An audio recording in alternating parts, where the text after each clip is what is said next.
Samantala, nasa 300 investor ang posibleng mamuhunan sa renewable energy sa bansa. Yan ang sentro ng balita ni Rod Lagusan. Kasunod ng pagkansela sa mga kontrata ng Solar Philippines na siyang itinayo ni Representative Leandro Leviste, iginiit ni Energy Secretary Sharon Garin na mahalaga na dapat tupdin ang obligasyon sa kontrata na ibinigay ng gobyerno.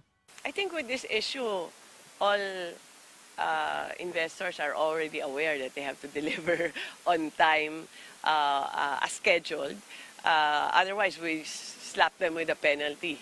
Ito ay kaugnay na rin ng isinagawang Renewable Energy Investment Forum sa pangunguna ng Department of Energy. Aabot sa 300 investors ang kalok sa posibleng pamumuhunan sa renewable energy sa bansa, kung saan sasailalim ang mga ito sa evaluation ng DOE gaya na lang sa legal, financial at technical aspect. Paliwanag ni Garin, ito anya hindi para takutin ng mga investor pero maunawaan na kapag pumasok sila sa kontrata ng gobyerno ay kinakailangan tuparin ang obligasyon nito.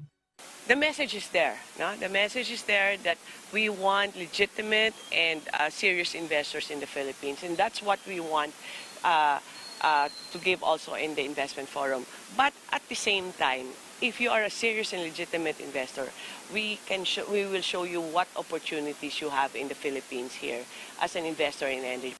Kabilang na dito ang pagpapaigting ng mga auction, kung anong mga technology ang magandang investment at kung paano ibebenta ang iyong produkto. Higit 25% na ang renewable energy pagdating sa energy mix ng bansa, na target pang mapataas sa 35% sa taong 2030. Ayon kay Garin, kakayanin na maabot ito lalo't may mga proyekto pagdating sa renewable energy kung saan sa kasalukuyan, solar energy ang may pinakamalaking porsyento. Rod Lagusad, para sa Pambansang TV sa Bagong Pilipinas.